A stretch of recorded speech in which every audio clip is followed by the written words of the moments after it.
Hello friends, कैसे हैं आप लोग। तो मेरा नाम है AD Singh and I welcome you all on fourth class of SOM. आज हम स्टार्ट करेंगे बेंडिंग स्ट्रेसेस। तो I welcome you all on your channel civil engineering destination. जैसे मैंने आपको प्रॉमिस किया था, हम पूरी सोम स्टार्ट करेंगे। आज हमारा सोम का चौथी क्लास है। ठीक है, तो जो जो इसमें आना चाहता है, जो वीडियो देखता है बाद में, अगर आपको कोई भी अभी तक दिक्कत हो पुराने हमारे एमसीक्यूज से, तो आप एक बार एक बार कमेंट कर सकते हैं, मैं बता दूंगा।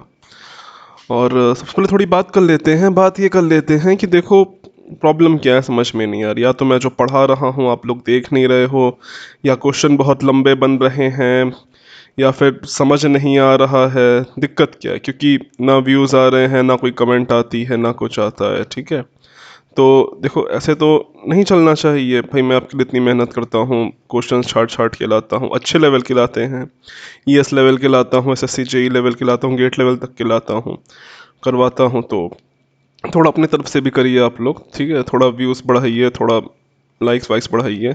मोटिवेशन इसी से मिलता है, क्योंकि इसका रिज़ल्ट बहुत ख़राब है।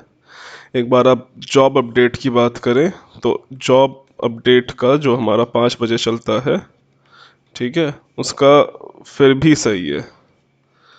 उसका फिर भी इससे काफ़ी अच्छा है। और मैंने सोचा था कि लास्ट मंथ है, तो इसमें काफ़ी लोग आएंगे। कि मैं जो ये सेशंस कर रहा हूँ, जो ये 100 MCQs हम लोग सॉल्व करते हैं, 100 MCQs, इसमें काफ़ी लोग आएंगे, लेकिन इसमें कोई नहीं आ रहा। तो दिक्कत क्या है, आप एक बार बता दीजिए। जो लोग आते हैं, मैं उनके लिए नहीं बोल रहा हूँ, बट अगेन जो लोग आते हैं 5-10 मिनट वीडियो देखते हैं और चले जाते हैं, इसलिए मैं सोचा स्टार्टिंग में डिस्कस कर लें। बाकी अगर आप लोग चाहते हो कि ये सेशन में ना कराऊँ, ये सेशन बंद हो जाए, तो बोलो, मैं बंद कर देता हूँ। और अगर चाहते हो कि मैं कंटिन्यू रखूँ, तो थोड़ा यार देखो, रिजल्ट दिखाओ, ऐसे नहीं चलेगा। तो ठीक है, आज के लिए इतनी ही बातें होगी। ज़रा टाइम ना वेस्ट करते हुए चलते हैं हमारे क्वेश्चंस की तरफ। ये हमारा पहला क्वेश्चन है। ठीक है, आज हम करेंगे बेंडिंग स्ट्रेसेस। होपफुली कल तो नहीं, परसों तक आपका सोम कंप्लीट हो जाएगा। ठीक है, यानी कि मंडे तक, और ट्यूसडे से हम लोग अपना स्ट्रक्चर स्टार्ट कर देंगे। ठीक है, तो मंडे से आपका स्ट्रक्चर भी स्टार्ट हो जाएगा। तो ठीक है, अब हम लोग चलते हैं अपने पहले क्वेश्चन की तरफ। ये आपका ईएस का सवाल है। ईएस 2018 का सवाल है ये, इसको करिए, इंजीनियरिंग सर्विसेज का। ऐसे सवाल आने के चांसेस हैं यूपीपीएससी एई में। ठीक है, ये सवाल आने के चांसेस हैं। करते हैं। A rectangular rod, a long rod of uniform rectangular cross section with thickness t, originally straight, is bent into a form of a circular arch with displacement at the midpoint of span L. ठीक है, the displacement d may be regarded as small as compared to the length. The longitudinal surface strain is। ठीक है, अब देखो इस question में बोला क्या गया है, अच्छे से समझ लेते हैं। एक हमारे पास सीधी रॉड थी। ठीक है, सीधी रॉड थी।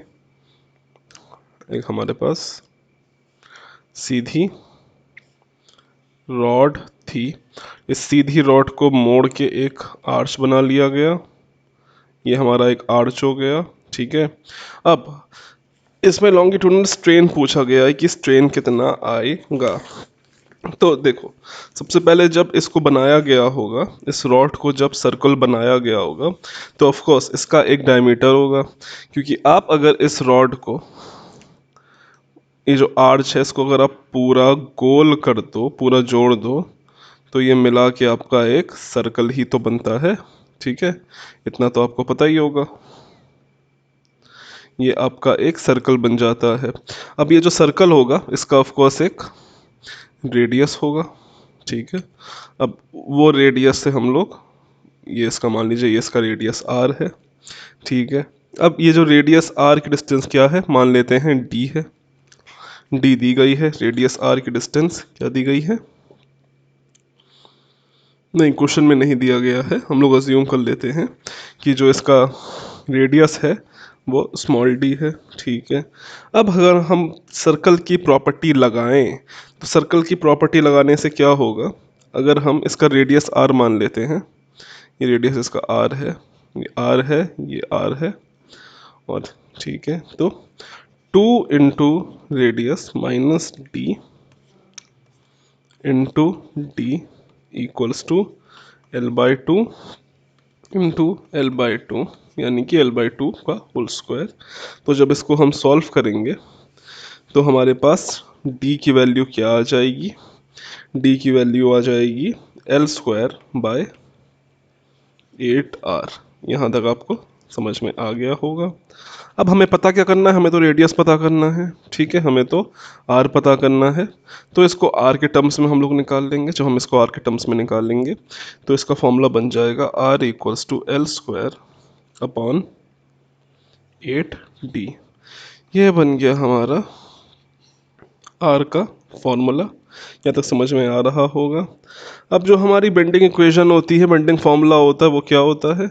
बेंडिंग फार्मूला जो हमारा होता है वो हम लिखते हैं m/i equals to sigma upon Y equals to E upon R. ये आपको सबको पता है, नहीं पता है तो पता होना चाहिए। बहुत ही कॉमन इक्वेशन है, इस पे हम डायरेक्ट क्वेश्चन भी करेंगे बस इसी इक्वेशन पे। कुछ पता ना हो बेंडिंग इक्वेशंस में, ये पता होनी चाहिए। अब क्योंकि ये सर्कुलर है, ठीक है, तो इसमें एक टर्म गायब हो जाएगा। क्या? इसमें देखो ना तो कोई मूवमेंट आ रहा है, ठीक है, ना तो कोई मोमेंट ऑफ इनर्शिया आ रहा है, ना तो कोई बेंडिंग मोमेंट। ये इसका बेंडिंग मोमेंट होता है, ये इसका मोमेंट ऑफ इनर्शिया होता है। अब देखो ये टर्म आ ही नहीं रहा है, तो यहाँ से ये टर्म गायब हो जाएगा, ठीक है। अब हमारे पास क्या बचेगा?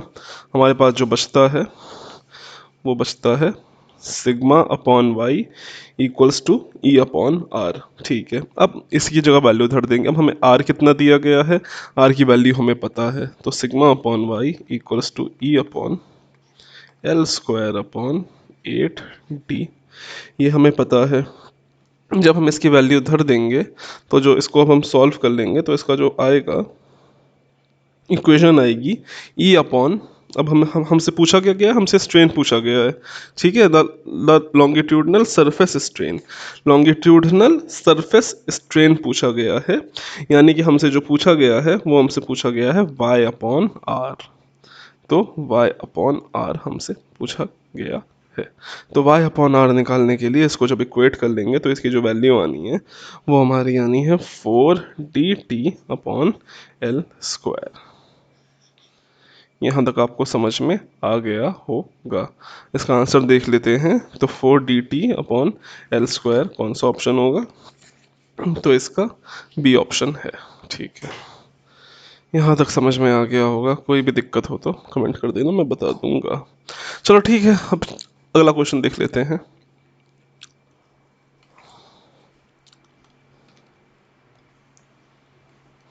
ओवर ये नेक्स्ट क्वेश्चन है।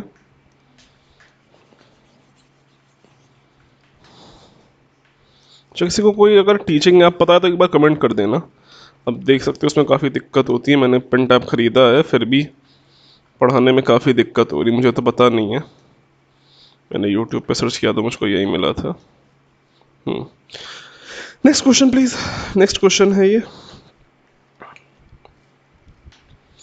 A steel wire of 20 mm dia is bent into a circular shape of radius 10 meter. If E is the modulus of elasticity, E दिया गया है, ठीक है, इसका E दिया गया है, then the maximum tensile stress induced in the wire, हमें क्या पता करना है? maximum tensile stress पता करना है वायर में, ठीक है। इसको पता कर लेते हैं। अब देखो इसको सॉल्व कर लेते हैं। अगर अच्छे से सॉल्व करेंगे, यहीं पे करते हैं तो हौश पौश हो जाता है। अच्छे से सॉल्व करेंगे तो अगर एक बार इसको अच्छे से सॉल्व करते हैं तो अब आप देखो डायमीटर ऑफ बार कितना दिया गया है। डायमीटर हमारे पास दिया गया है, डायमीटर दिया गया है 20 mm, ठीक है, डायमीटर 20 mm है। रेडियस कितना दिया गया है? रेडियस दिया गया है 10 mm, 10 मीटर। ई भी हमें दिया गया है, मॉड्यूलस ऑफ इलास्टिसिटी दिया गया है। अब हमारे पास जो बेंडिंग इक्वेशन होती है वो क्या होती है? m upon I equals to sigma upon Y equals to E upon R, ठीक है। अब एक बार बात कर लेते हैं इस बेंडिंग इक्वेशन के बारे में। तो ये होता क्या है, एम क्या होता है, तो एम होता है हमारा बेंडिंग मोमेंट। आई क्या होता है, आई होता है moment of inertia. Sigma stress होता है। वाई डिस्टेंस होती है कि कितने डिस्टेंस पे लग रहा है। ई मॉड्यूलस ऑफ प्लास्टिसिटी होती है।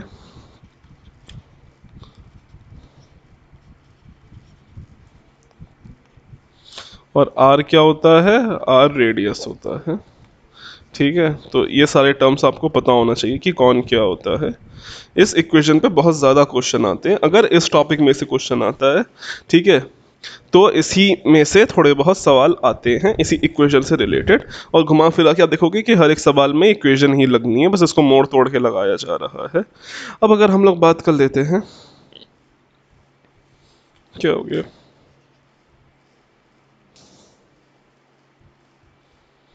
एक सेकेंड, बंद क्यों हो गया, एक सेकेंड जरा, ये बंद बंद क्यों हो गया भाई।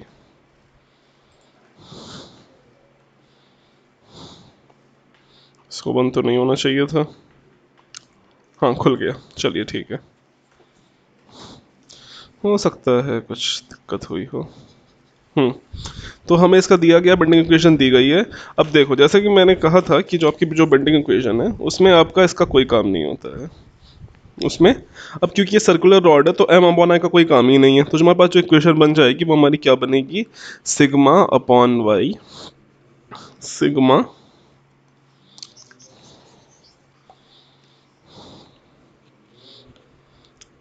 Sigma upon Y equals to E upon R. तो ये हमारे पास बेंडिंग इक्वेशन बन जाएगी। अब यहाँ पे हमें क्या निकालना है, तो हमें स्ट्रेस निकालना है। तो स्ट्रेस के टर्म्स में क्या हो जाएगा, स्ट्रेस के टर्म्स में हो जाएगा E upon R into Y. कुछ गलत कह रहा हूँ तो बोलिए। अब यहाँ पे सबकी आप वैल्यू धर दीजिए, बस कुछ नहीं करना है। वैल्यू कितनी कितनी धरनी है, अब देखिए, सिग्मा निकालने के लिए हमें ई दिया गया है। ई कितना है, ई है 2 × 10⁻⁶। रेडियस कितना दिया गया है, डायमीटर 20 है। डायमीटर 20 है तो इसका रेडियस कितना हो जाएगा, रेडियस हो जाएगा, रेडियस हो जाएगा 10/10 इंटू वाई। अब डिस्टेंस कितनी दी गई है, तो डिस्टेंस यानी कि हमारा क्या हो जाएगा, डिस्टेंस हो जाएगा हमारा डाया, क्योंकि जो डाया होता है वो भी तो डिस्टेंस ही होता है। ये आप डाया देख लो, ये इसका डायामीटर होता है तो इसका हाफ, तो भी तो एक तरह से डिस्टेंस ही है। ठीक है, तो अगर हम डाया की बात कर लेते हैं तो डाया कितना हो जाएगा, ये हो जाएगा 20/2 इंटू 10⁻⁻3। क्योंकि डाया है तो इसका, ये डाया अगर 20 है तो इसका रेडियस कितना हो जाएगा, तो रेडियस हो जाएगा 20/2 विच गिव्स यू 10। अब यहाँ पे हम इसको सॉल्व कर लेते हैं एक बार। तो इसको एक बार जब सॉल्व कर लेंगे तो इसका आंसर क्या आएगा, इसका आंसर क्या आना है, अब देखो इसको अगर हम सॉल्व करते हैं तो 2 से -3 है ना, यस हाँ, ये -3 है। 2 इंटू, सबसे पहले 2 से गया तो ये बचा 10। ठीक है, 10 से ये 10 ख़त्म हो गया, नीचे वाले सारे टर्म्स ख़त्म हो गए, तो ये बचा 20 इंटू 10⁻³ kg/cm²। ये हमारा आंसर आ गया। ठीक है, यहाँ तक आपको क्लियर होगा। कोई भी अगर दिक्कत हो यहाँ तक सेकंड क्वेश्चन में तो कमेंट कर देना। ठीक है, क्वेश्चन नंबर के हिसाब से कमेंट कर दिया करो जिस भी कमेंट में दिक्कत है। एंड एज आई सेड, ये फॉर्मूला आपको याद होना चाहिए, वेरी इंपॉर्टेंट फॉर्मूला। अब अगर हम बात कर लेते हैं हमारे अगले सवाल की, तो ये हमारा अगला सवाल है, अ सिंपली सपोर्टेड बीम। ठीक है, बीम से सवाल आ गया है। अ simply supported beam of span L and flexural rigidity EI carries a unit load at its mid span. The strain energy at this condition in the beam due to bending. अच्छा, strain energy पूछा गया है due to bending पूछा गया है। तो इसको एक बार सॉल्व करेंगे। एक सिंपली सपोर्टेड, कहाँ गया,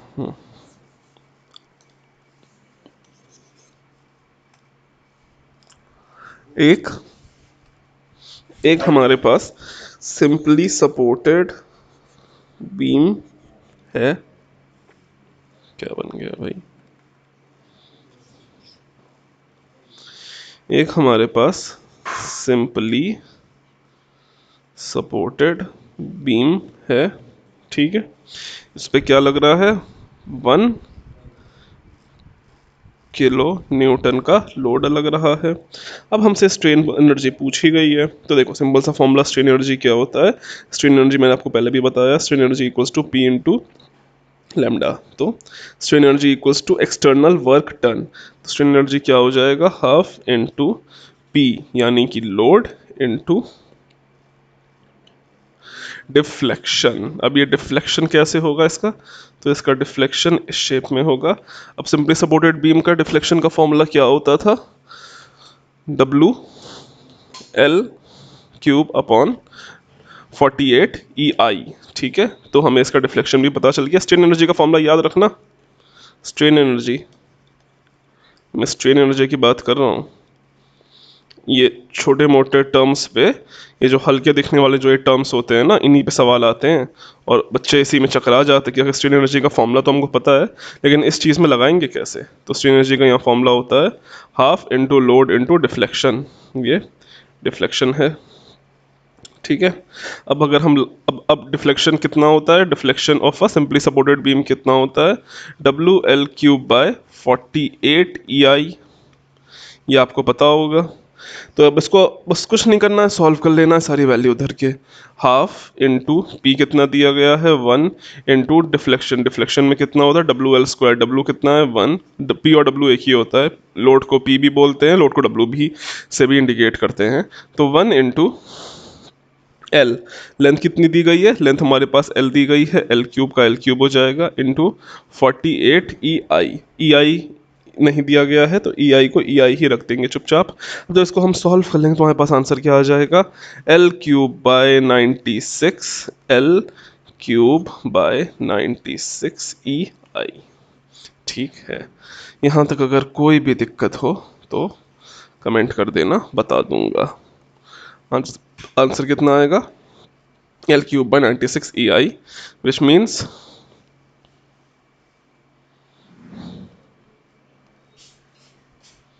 क्या हो गया? इसको ज़्यादा ही दिक्कत नहीं कर रहा है ये? एक सेकंड।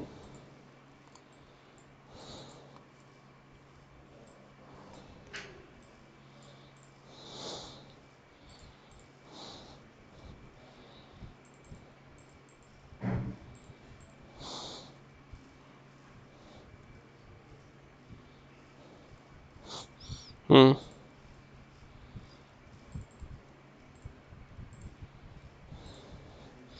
तो इसका आंसर क्या हो गया? आंसर इसका हो गया L cube by 96 E I. That means second option is the correct answer, option number B. Over to the next question. और ये सारे ई एस के सवाल हैं, देखो कितने आसान सवाल आए हैं, ठीक है।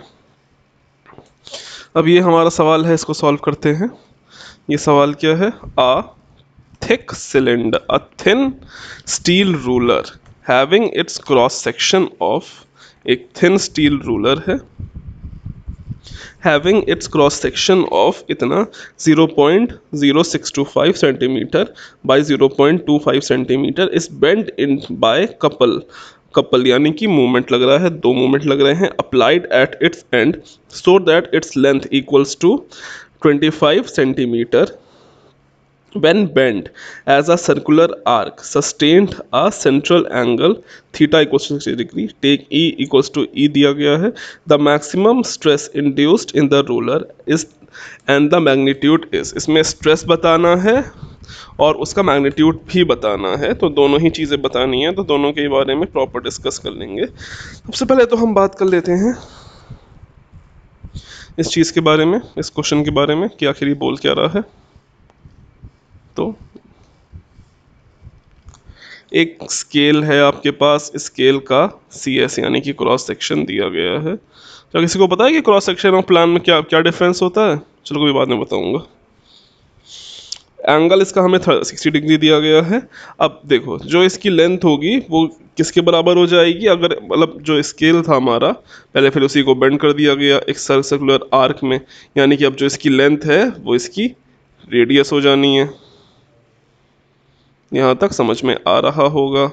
तो हम लोग क्या क्या कर सकते हैं कि क्या जूम कर सकते हैं, L=R, कि जितनी ही इसकी रेडियस है उतनी ही इस सर्कुलर की आर्क, उतनी ही इस आर्क की रेडियस भी हो जाएगी किसके बराबर, इस लेंथ के बराबर, ये जो स्केल के लेंथ के बराबर इसकी रेडियस भी हो जाएगी। अब अगर हम इसकी बात कर लेते हैं कि रेडियस कितना दिया गया है, तो हमें क्रॉस सेक्शन इतना दिया गया है, CS इतने बाई इतने का दिया गया है, ठीक है। फॉर्मूला लगा के अगर हम बात कर लेते हैं तो हो जाएगा 25 = R into pi by 180 into 60। वही हम हमारा R कितना होगा, R हो जाएगा 23.87 सेंटीमीटर। हमें R पता चल गया। अब हम यहाँ पे बेंडिंग इक्वेशन लगा देंगे। हमारे पास बेंडिंग इक्वेशन क्या है, तो sigma upon Y equals to E upon R। वैसे equals to M upon I भी होता है, लेकिन यहाँ पे लेंथ है तो M को नहीं लेंगे, बस इतना ही लेंगे। ये क्या है, sigma upon Y equals to E upon R, ठीक है। अब यहाँ पे सारी वैल्यू धर देंगे, F की जगह F धर देंगे, मतलब स्ट्रेस को स्ट्रेस रख देंगे।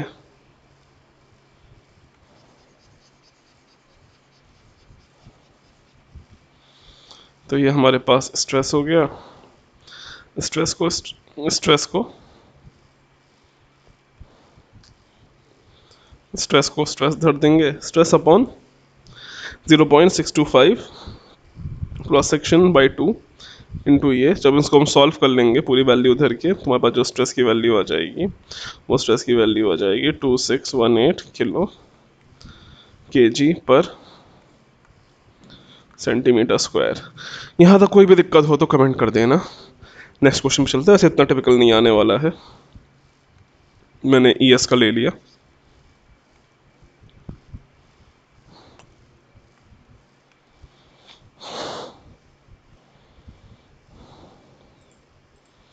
A structural beam, a structural steel beam of an unsymmetric cross section area, कहाँ गया, a structural steel beam has an unsymmetrical cross section. The overall depth of the beam is 200 meter. The flange section is the top and the bottom are 120 Newton per mm square and 80 Newton per mm square respectively. The flange stresses at the top, अच्छा flange में stresses दिए गए हैं, ठीक है। The depth of the neutral axis from the top, यानी कि y पूछा गया है, डेप्थ ऑफ न्यूट्रल एक्सिस पूछा गया है। तो इसको सॉल्व कर लेते हैं। अब क्वेश्चन के बाद ढंग से पढ़ लेते हैं, एक बार ढंग से पढ़ लेते हैं, क्वेश्चन में इसका आंसर छुपा हुआ है, ठीक है। Across steel, a structural steel beam has a unsymmetrical I section. एक आई सेक्शन है। आई सेक्शन सबको पता है कैसे होता है, ऐसा ऐसा। यहाँ पे अनसिमेट्रिकल आई सेक्शन की बात हो रही है। आई सेक्शन यानी कि आपकी रेल की पटरी। Simple, short and simple example of I section. I section unsymmetrical है इसका, तो नीचे बड़ा होगा ऑफ कोर्स, ऊपर छोटा होगा, ठीक है। अब इसमें क्या पूछा गया है, द ओवरऑल डेप्थ, डेप्थ यानी कि इसकी ये डिस्टेंस दी गई है, ये दी गई है 200 mm। The flange stress at the top, top में जो स्ट्रेस है, टॉप की जो स्ट्रेस है वो है 120, और फ्लैंज स्ट्रेस जो बॉटम में है वो है 80 न्यूटन पर mm square. The depth of the neutral axis from the centre, depth of neutral axis पूछी गई है, ठीक है। Depth of neutral axis from centre, यानी कि y पूछा गया है, y कितना होगा। तो इसका एक रिलेशन मैं आपको बता देता हूँ। अब देखो, अगर ये इसमें ये है तो इसका ई तो कॉमन होना है, ठीक है, ई तो इसका कॉमन होना है, तो ई से ई कट जाएगा, रेडियस कुछ है नहीं, एम ओ आई भले ही अलग हो सकता है, ठीक है। तो इसमें हम लोग एक डायरेक्ट रिलेशन याद कर लेते हैं। डायरेक्ट रिलेशन है, वो रिलेशन क्या है, F1 F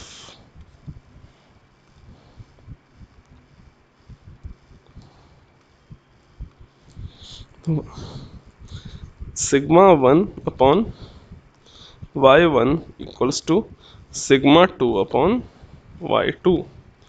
ये एक रिलेशन याद कर लीजिएगा। Stress 1 upon y1 distance 1 equals to stress into 2 upon y2। अब जब इसमें हम सारी वैल्यूज पुट कर देंगे तो हमारी वैल्यूज क्या क्या है।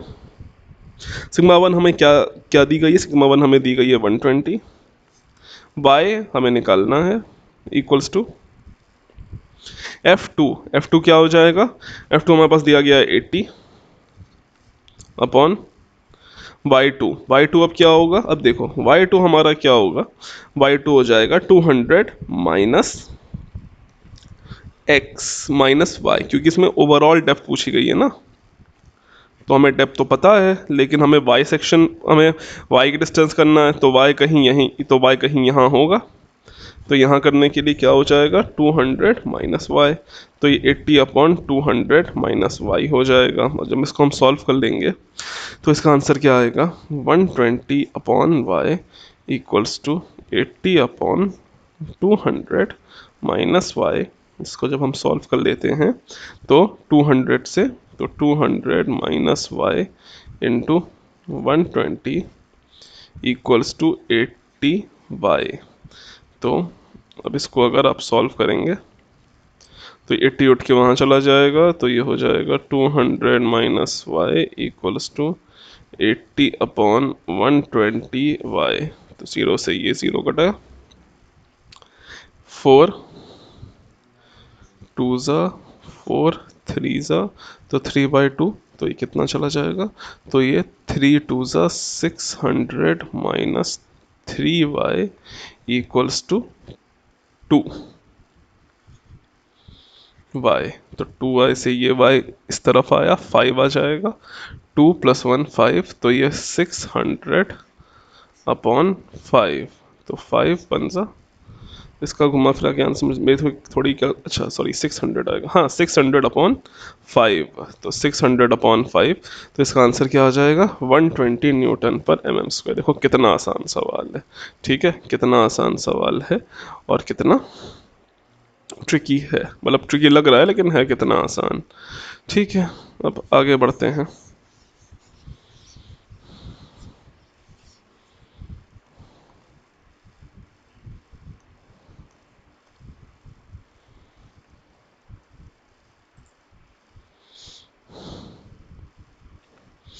अब माइल स्टील स्ट्रक्चर, एक माइल स्टील स्ट्रक्चर की बात हो रही है।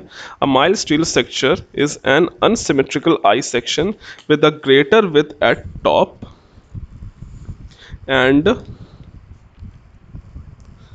with a greater width at top and a smaller width at the bottom. The overall depth is 300 meter and the flange and the top bottom is 150 and इतना। What is the height on, देखो same question है, इससे पहले वाला जो आया था वो आपका IAS मास्टर 2016 में आया है, और अभी जो हम कर रहे हैं ये IAS मास्टर 2015 का सवाल कर रहे हैं। देखो 2 साल तक इन्होंने एक ही कॉन्सेप्ट पे लगातार सवाल धनाधन पूछ डाले। अब हम इसको भी सॉल्व कर लेते हैं, तो इसका भी सॉल्यूशन वैसे ही निकलेगा, ठीक है।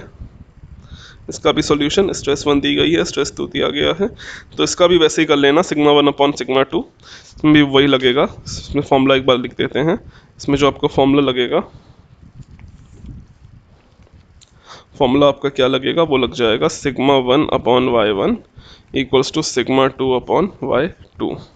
माइल से with greater with top is with a greater width at top and the smaller width at bottom, यानी कि unsymmetrical cross section area, ठीक है, width and the depth is इतना, तो ये depth दी गई है, ठीक है, and the flange stress at the top and the bottom is top में इतना है, ये इतना है, तो ये हो जाएगा 150 अपॉन वाई। वाई हमारे पास क्या दिया गया है, वाई निकालना है, इक्वल्स टू दूसरा वाला क्या दिया गया है 50 अपॉन वाई माइनस डेप्थ कितनी थी, हाँ 300, तो ये 300 minus Y,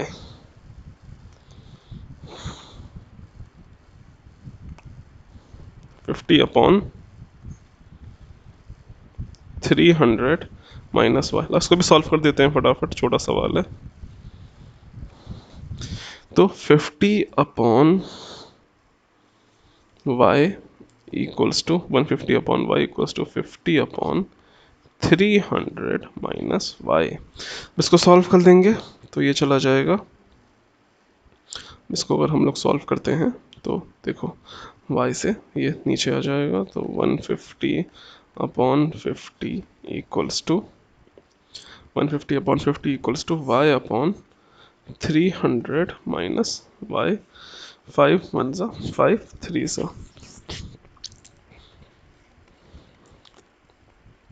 3 equals to y upon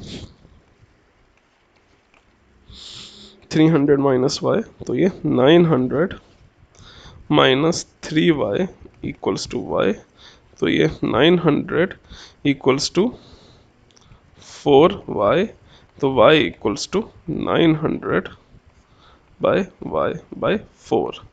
तो 4 से इसको डिवाइड कर लेना, 4 से कितना आता है, 4 1 ज़ा 4, 4 2 ज़ा 8, 4 1 ज़ा 4 2 ज़ा 2 2 एंड इसका सॉल्व करने के बाद इसका आंसर क्या आएगा 75। ठीक है, तो 75 में इसका आंसर आ जाएगा। कोई दिक्कत हो तो कमेंट कर देना, इसका सॉल्यूशन ऐसे ही जाना है कट्टा मिट्टी मचाने के बाद।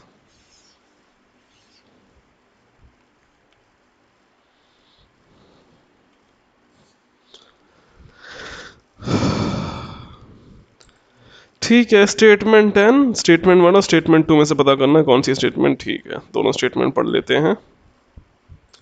A simply supported beam AB of constant EI throughout when subjected to a pure terminal couple as shown in the figure, the bending in an arc of the circle, bending निकालना है, theory of simple bending establishment relation among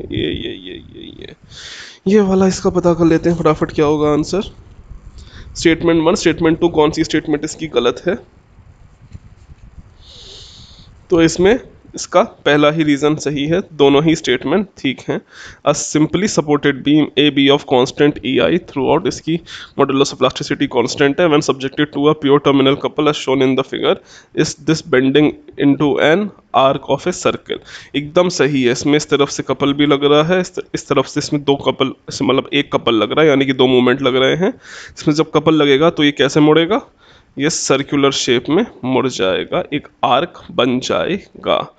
simple सी बात है, अगर आप कोई एक scale लो या कोई एक डंडा लो या पटरी टाइप के लो, उसे दोनों तरफ से अंगूठे से अगर मोड़ो, जब उसे अंगूठे से मोड़ते हो तो उसका भी शेप एक आर्क शेप में बनना है।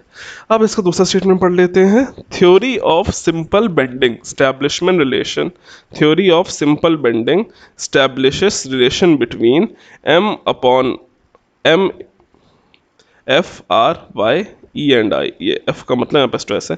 हाँ, तो एकदम सही है, यही तो सिंपल बेंडिंग की इक्वेशन होती है। मैंने क्या बताया था, सिंपल बेंडिंग की इक्वेशन क्या होती है, M upon I equals to R upon Y equals to E upon are.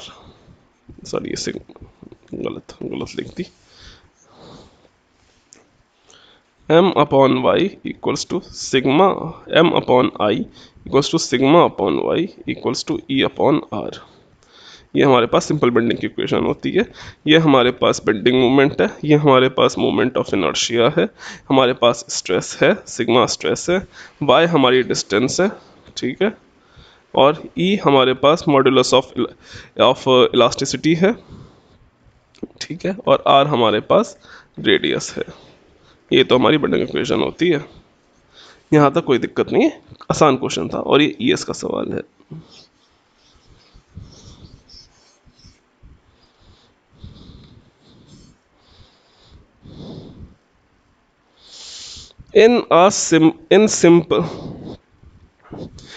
In simple beams, strength strain in the bend varies linearly. ये सवाल है.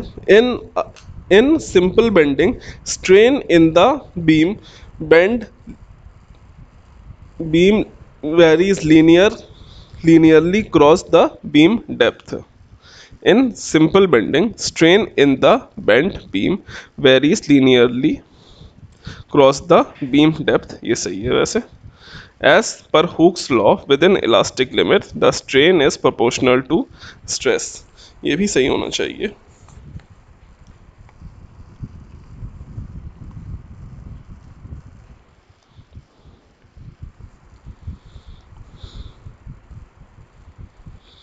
हाँ देखो, इसका पहले वाला सही है, दूसरा वाला गलत है. एज पर Hooke's law within elastic limit the strain is proportional to stress. Stress is proportional to strain. ये इलास्टिक लिमिट थोड़ी होगा, ये तो प्रोपोर्शनल लिमिट तक होता है. प्रोपोर्शनल लिमिट तक होता है भाई. हम ग्राफ ऐसे बनाते हैं ना, हमारा ये ग्राफ हमारा कुछ ऐसे बनता है ना. अब ये जो स्ट्रेस स्ट्रेन होता है तो बस यहीं तक प्रमोशनल चलता है, यहीं तक प्रोपोर्शनल चलता है ना. ऐसे तो ये चेंज होने लग जाता है. देखो ये पूरा हिस्सा चेंज हो रहा है ना. मॉड्यूलस ऑफ इलास्टिसिटी का हमको यहाँ जाके मिलता है, ठीक है, तो यहाँ थोड़ी है. तो ये मॉड्यूलस, तो ये प्रोपोर्शनल लिमिट तक चलता है ना कि. तो ये वाला गलत है, तो इसका 1 वाला सही है, सेकेंड वाला गलत है. Very good. देखो ये ट्रिकी सवाल होते हैं, आदमी कंफ्यूज हो जाता है. अभी कोई और होता तो ए मार्क कर देता, नेगेटिव मार्किंग हो जाती है उसकी. A fleshed beam composite of two different pieces having breadth B and depth D support on an external load. This statement implies that two different material are rigidly connected. There will be relative movement between two material. अब इसका देखो, जो option 1 है वो तो सही है. फ्लिश्ड beam की बात हो रही है, फ्लिश्ड बीम की बात हो रही है.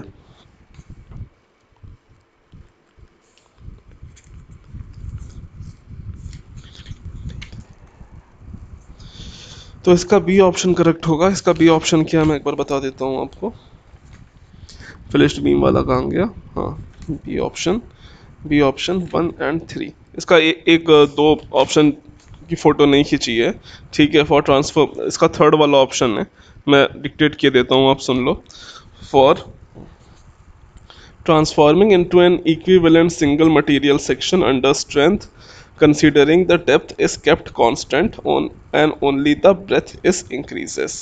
तो इसका पहला सही है और तीसरा सही होगा, दूसरा गलत है. there will be relative movement between the two, नहीं, there will be no relative movement. क्या बात कर रहे हो, इसका सेकंड आंसर हो ही नहीं सकता. कनेक्टेड है, ठीक है. फ्लिश्ड बीम हमारी क्या होती है, दो मटेरियल से मिलके बनती है. यानी कि अगर मान लो आपका कोई एक कॉपर है, कोई अगर एक ये वुड है, तो दूसरी इसमें आपकी स्टील लगी होती है इस तरफ, तो ये स्टील है, ठीक है. इसको मिला के एक फ्लिश्ड बीम बनती है. जैसे कि आपने कभी रेलवेज में देखा होगा तो अक्सर ऐसी बीमें उसमें लगी होती हैं, ठीक है. अंदर इसका सॉफ्ट मटेरियल होता है, बाहर हार्ड मटेरियल होता है. ऐसा क्यों, क्योंकि जो स्ट्रेस मैक्सिमम होता है वो अंदर पे होता है, ठीक है. अब अगर हम बात कर लेते हैं नेक्स्ट क्वेश्चन की. एक सेकेंड,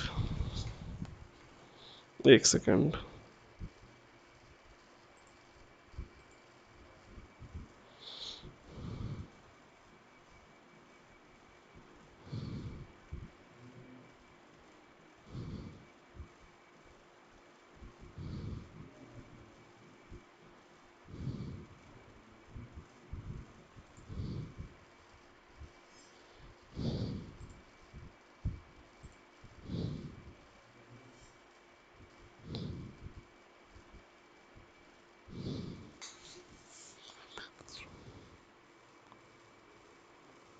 स्पेस, ठीक है, एक सेकेंड.